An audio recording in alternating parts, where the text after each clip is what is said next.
नमस्कार। रात्रि के 2 बज रहे हैं और इस वक्त मैं विद्यापति धाम स्टेशन पे मौजूद हूँ। इस समय लोग सो रहे होंगे चैन की नींद में, और मैं इस वक्त आप लोगों के लिए आया हूँ।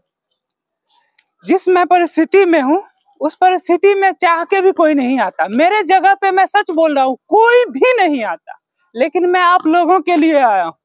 मेरी वाइफ जो है 8 महीने की प्रेग्नेंट है, कोई देखने वाला नहीं है। उस परिस्थिति में छोड़ के आप लोगों के लिए मैं आया हूँ। और आज जो है हमारे साथ खेला हो रहा है। मैं हमेशा दलित भाइयों का सम्मान किया हूँ, सपोर्ट किया हूँ, क्योंकि दलित भाई नीचे हैं, उन्हें आरक्षण मिलना चाहिए। मैं हमेशा कहा हूँ सबका समान होना चाहिए। अगर उन्हें आरक्षण मिलने से वो आगे बढ़ जाते हैं तो इसमें कोई बुराई नहीं है। मैं हमेशा आरक्षण में सपोर्ट किया हूँ। मैं कभी भविष्य में मैं कुछ ज्यादा बोल दिया करता था, लेकिन अब मेरे पास डिग्री है, मैं पढ़ा हूँ और मेरे पास अब संयम है। मैं कोई भी चीज बोलने से पहले 100 बार सोचता हूँ। हमारे गांव के पंचायत समिति है माननीय विवेक राम जी, जिनके बारे में बहुत सारे लोगों ने बोला था कि ये जो है आवास घोटाला करते हैं। तो मैंने कहा था कि सूत्र मेरे बता रहे हैं कि उन्होंने इस तरह का किया, और मैंने काफी शालीनता से, ना मैंने उनके ऊपर कोई टीका टिप्पणी की, ना मैंने गाली दिया, ना जाति सूचक शब्द बताया। तो बताइए क्या अधिकार है मेरे ऊपर SC ST केस करने का? संविधान में माननीय बाबा साहब अम्बेडकर ने ये SC ST केस क्यों दिया था? कि दलित भाइयों के साथ कोई शोषण ना कर सके। लेकिन इसका मतलब ये तो नहीं था कि आप दलित भाई को जो आपको शोषण ना करने के लिए मिला, कि आप इससे अपने आप को, अपने इज्जत को, आबरू को बचा सको, उससे आप जो है किसी बेवजह इंसान के भावनाओं के साथ खेले। एक पत्रकार जो समाज के लिए न्याय की बात करता है, आप उसे फंसाने का काम करें। अब बताइए, ना मैंने उन्हें गाली दिया, ना जाति सूचक शब्द कहा, ना मैंने उन्हें कुछ कहा, फिर क्या अधिकार से मेरे ऊपर SC ST लगेगा जी? मेरा एक भी कोई ऐसा गलती ही नहीं है जो कि SC ST के अंदर आता है। क्या बताइए, मैंने उनके ऊपर आरोप है तमाम, एक एक पंचायत के लोग कह रहे हैं कि वो जो है, मैं प्रूफ के साथ बोल रहा हूँ आपको, मैं आपको हर जनता का सवाल मैं आपके सामने रखूंगा। वो एक बात कहना है कि वो विकास मित्र है, और उनका जो है अपने सहायक के साथ जो है वो हर जगह जिनसे भी घर देते हैं सबसे एडवांस में पैसे लेते हैं। तो मैंने ये कहा कि मेरे सूत्र बता रहे हैं कि तमाम जनता जो है आरोप लगा रहे हैं कि आप ऐसा ऐसा कर रहे हैं। मैंने उनसे कॉल किया, वो कॉल नहीं उठाए। मैंने कॉल किया ताकि अगर वो अपना पक्ष रखना चाहे तो वो भी रख सकते हैं। मेरा काम है जनता का सवाल करना। क्या मैंने गलत किया जनता का सवाल रख के? पत्रकार का लोकतंत्र का चौथा स्तंभ कहा गया है। पत्रकार के ऊपर अगर इस तरह का बेबुनियाद केस करके अगर दबाएगा तो क्या होगा इस देश का लोकतंत्र? इस देश में फिर तो राजतंत्र, फिर तानाशाही, फिर तो हम समझेंगे कि हमारा देश आज भी आजाद नहीं है, आज भी हमारा देश गुलाम है। हम तो यही समझेंगे। लेकिन हमें हमारे संविधान पे, हमारे कानून पे पूरा भरोसा है। मैं जानता हूं कि हमारे बाबा साहब अम्बेडकर ने जो बनाया है वो तमाम देश दुनिया का सबसे मजबूत लिखित संविधान है। और सुनिए विवेक राम जी,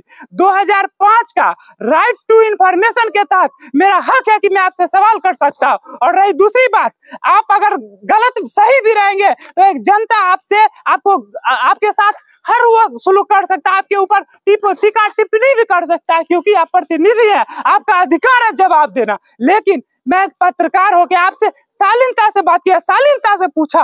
मुझे मुखिया जी ने, मेरे गांव के माननीय मुखिया जी ने बुलाया कि आप आइए, सामाजिक स्तर पे बात को विचार करके खत्म कर लीजिए। वो बोल आगे से नहीं करेंगे। मैंने उस बात को भी माना। मैं बोला ठीक है, मैं आता हूँ, मैं इस बात को मानता हूँ, भविष्य में वो ऐसा ना करे। मैं मुखिया जी के यहाँ गया, मैंने कॉल किया, वो कॉल तक बंदा रिसीव नहीं किए। उसके बाद जब कॉल उठाते हैं तो वो ये बात बोलते हैं कि आपको जो करना है कर लीजिए, हमको जो करना है करेंगे। उसके कुछ देर के बाद हमें SC ST थाना से बड़ा बाबू फोन करते हैं और जो है वो कहते हैं, रविंदर भारती सर, कि ऐसा ऐसा आपके ऊपर कंप्लेन हुआ है, आपके ऊपर केस होगा। मैंने क्या गलती किया है? तो बोला आवेदन आया है प्रतिनिधि का तो केस होगा। तो मैं बोला पहले आप जांच कीजिए। तो बोलते हैं यहाँ पे पहले केस होता है तब जांच होता है। मैं बोला ठीक है सर, आप तो कानून के रक्षक है, अगर आप रक्षक बनना बनना चाहते हैं तो बनिए, क्योंकि मैं जनता के लिए आवाज उठाया हूँ और मैं कानून के दायरे में सवाल किया हूँ। तो मुझे अपने संविधान पे भरोसा है।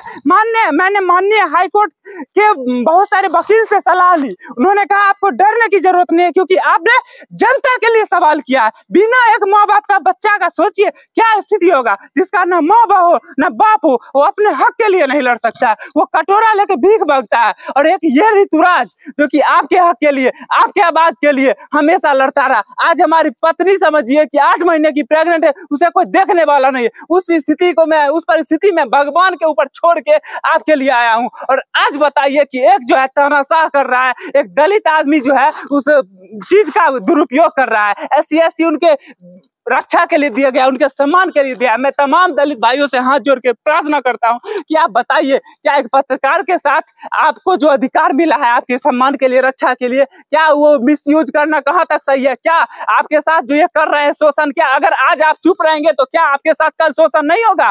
कल आपके साथ भी ये इंसान शोषण करेगा। और हमारे सिरपुर में ज्यादा दलित भाइयों के साथ ही इस इंसान ने शोषण किया है।